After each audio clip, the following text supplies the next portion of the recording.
arrancamos con lo siguiente que vendría a ser todo lo que es la economía, ¿no? Primeramente, vamos a conocer su definición. La economía, etimológicamente, ¿no? La palabra economía viene del latín economus y este es del griego oikonomos, ¿no? Oikos, casa y nemein, administrador. Es decir, un jefe de familia, ya sea el padre, la madre o ambos, son los administradores que deben llevar un estricto régimen presupuestal, ¿verdad? Entonces, ¿a qué me refiero con régimen presupuestal? Pues que se manejan con un presupuesto definido, ¿verdad?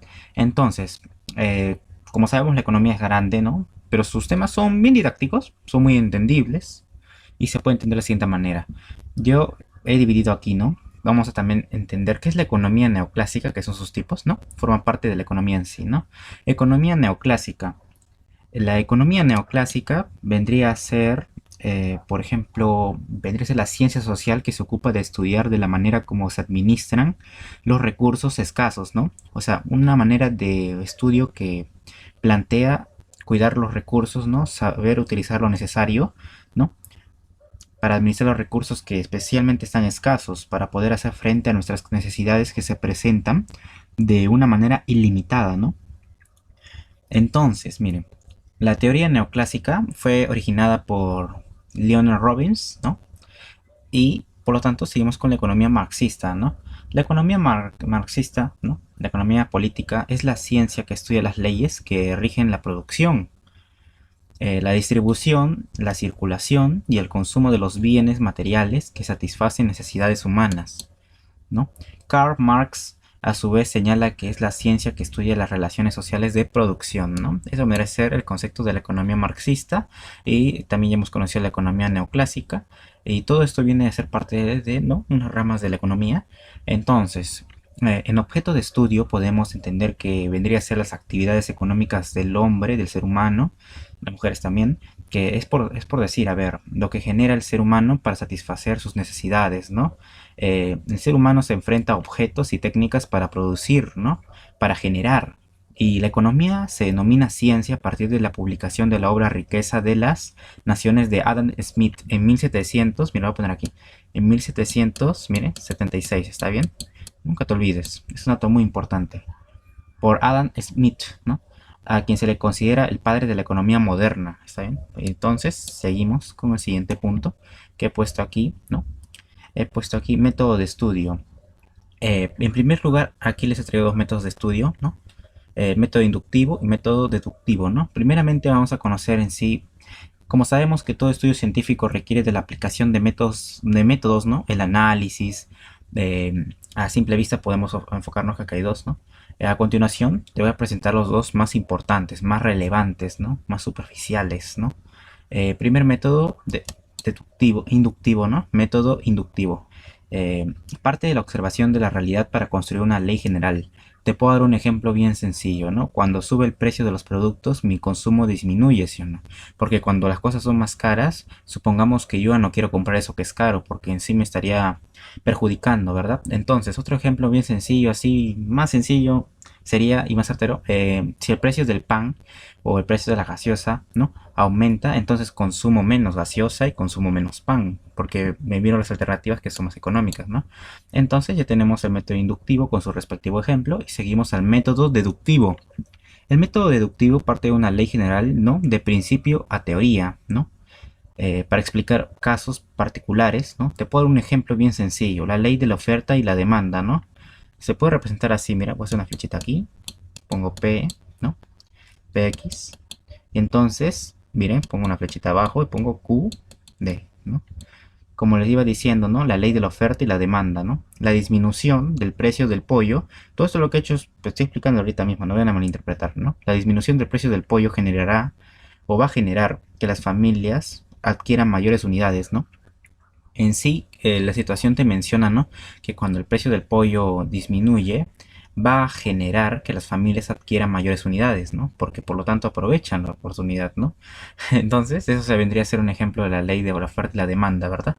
Recuerden esto muy importante, esto es una flecha, ¿no? Es representado. Entonces, continuamos con el siguiente punto, que vendría a ser la división de la economía.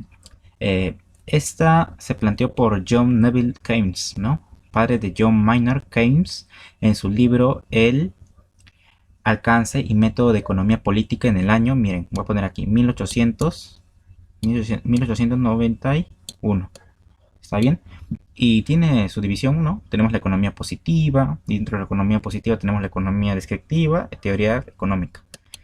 Por lo tanto, voy a poner aquí sus flechas, pero antes de eso voy a explicar lo que es la economía positiva. La economía positiva trata de conocer y describir la realidad tal como es sin la intervención de juicios de valor o consideraciones morales, ¿no? Se refiere a los hechos en sí, lo que es realmente, ¿no? Se divide en economía descriptiva y también se divide en teoría económica. Lo primero que vamos a entender, ¿no? Y a explicar y argumentar es lo que vendría a ser el concepto de la economía descriptiva. La economía descriptiva vendría a ser la recopilación de datos que describen la realidad económica. Por ejemplo, te puedo decir, mira, te voy a poner aquí las siglas, INEI, no sé si conocerás, INEI. Voy a poner aquí, INEI. INEI, ¿qué vendría a ser? ¿Qué significa INEI? Viene a ser el Instituto de Estadística e Informática, ¿no? También los procesa en cuadros estadísticos, ¿no? Los datos, y los publica. Eso sería un ejemplo de la economía descriptiva, ¿no? Que lo llevan a, pues, a simplemente organizar los datos mediante los procesos estadísticos y para su pronta publicación. Entonces vamos a conocer lo que es la teoría económica. La teoría económica es el conjunto de principios, leyes, teorías y modelos que permitan describir, explicar y predecir los fenómenos económicos, ¿no? Entonces, se apoya en la información proporcionada por la economía descriptiva. Un ejemplo muy bueno puede ser la teoría del consumidor, o de lo representarlo con una C, consumidor y el productor, ¿no? La teoría del consumidor y el productor. Entonces, esto me dice la teoría económica, es muy didáctica, es la más sencilla de todas. Y ahorita mismo vamos a conocer la división, ¿no? De la teoría económica. Primeramente, se divide en microeconomía y macroeconomía, ¿no? Primeramente vamos a conocer en sí ya lo que es la macroeconomía, así directo, todo violento. ¿Qué es la microeconomía? Primeramente, la microeconomía estudia los agentes económicos individuales, ¿no? Y cómo las familias y las empresas toman decisiones para determinar los precios y las cantidades de producto de equilibrio, ¿no? Mientras la macroeconomía lo que busca en realidad es estudiar la economía en forma conjunta a través de los agregados económicos. Por ejemplo, te puedo decir mira, te voy a decir el PBI, mira, te lo voy a escribir aquí, PBI, ¿no? También puede ser la inflación, puede ser el desempleo y el crecimiento económico también. Por lo tanto, se vendría a ser su concepto de macroeconomía. Y ahorita vamos a conocer la economía normativa, que se divide, ¿no? En política fiscal y se divide en política monetaria. Primeramente, ¿no? ¿Qué es la economía normativa? La economía normativa viene a ser el conjunto de medidas adoptadas por el gobierno con el fin de alcanzar el bienestar general de lo que debería ser. Para ello aplica lo siguiente. Tenemos la política fiscal, que es lo primero que vamos a ver. De ahí seguidamente vamos a ver la política monetaria y finalmente acabaríamos. Entonces, ánimo, ánimo, vamos. Política fiscal. A cargo del Ministerio de Economía y Finanzas, que viene a ser representado con las siguientes siglas. Mira, el AM, el MEF, ¿no?